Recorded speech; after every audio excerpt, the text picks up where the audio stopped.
charge of Andhra Pradesh, respected Governor, and along with me, like the Honorable Working President of the Congress Party, Mr. Ramli ji, and other colleagues. मैं थोड़ा हद के बारे में बताऊँ। हम लोग आज के दिन संविधान दिवस मनाते हैं। पहले तो मैं अम्बेडकर साहब को याद करूँगा आज के दिन, और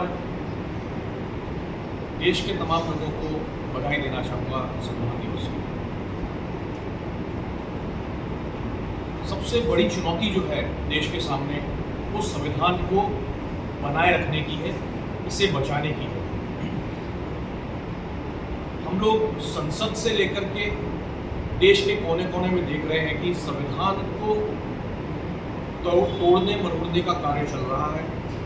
कैसे संसद में संविधान के साथ में जिस प्रकार से अमेंडमेंट्स और चेंजेस लाने की बात कर रहे हैं, मैं समझता हूँ कि इस पर बहुत बड़ी बहस होने की आवश्यकता है देश भर में।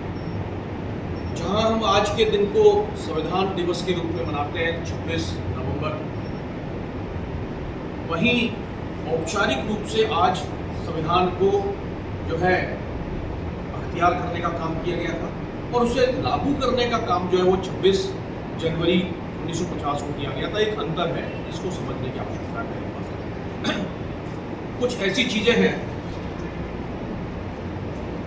जो संसद भवन है, जिसे अब संविधान सदन का नाम दिया गया है, वहाँ सेंट्रल हॉल में पहली बार 9 दिसंबर 1946 को कॉन्स्टिट्यूएंट असेंबली जो है संविधान सभा ने इस संविधान के मसौदे को तैयार करने की पहली शुरुआत उस जगह से की थी, जो पुराने संसद भवन में मौजूद है। और तत्पश्चात जब डिबेट्स चली संसद में, तो लगभग शुरुआती दौर पर जो शुरुआतें हुई, 3 साल तक लगभग 53,000 विटनेसेस बने उस कार्रवाई के, और उसके पश्चात संविधान की रचना हुई, संविधान की संरचना अम्बेडकर साहब ने। तो शुरुआती दौर में कई अनुच्छेद थे, 395 कहने की आवश्यकता नहीं है, 22 जो है उसमें भाग थे, और लगभग 8 अनुसूचियाँ थी शुरुआती दौर में। तो हम बहुत लंबे डीप में नहीं जाएंगे। आज परिस्थितियां जिस प्रकार की हैं, संविधान की बात हम लोग करते हैं, और राहुल गांधी जी जो संविधान के लिए कह रहे हैं कि संविधान को बचाने की आवश्यकता है, बहुत चेताने का काम वो देश को कर रहे हैं। देश की जनता को ये समझना होगा कि जब सर उठाने का जो अधिकार मिला है, तो संविधान के वजह से ही मिला है। हमें वोट का अधिकार अगर मिला है, तो संविधान की वजह से ही मिला है।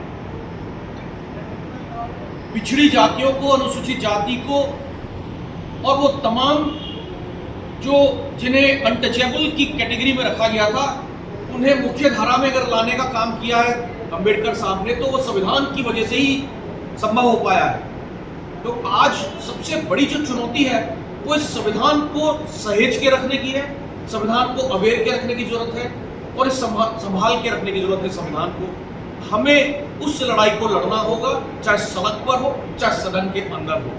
मैं इस मौके पे पुनः शुभकामनाएं देते हुए अपनी बात को समाप्त करूंगा, और मैं इस मौके पे सभी से अपील भी करूंगा कि संविधान को बचाने के लिए देश की जनता को पहले आगे आना होगा, तत्पश्चात ही हम लोग जो है एक अपने जो कर्तव्य का निर्वहन करने के अंदर कामयाब हो पाएंगे, जो संविधान बाबा साहब अम्बेडकर ने हमको दिया। बहुत बहुत धन्यवाद। जय हिंद।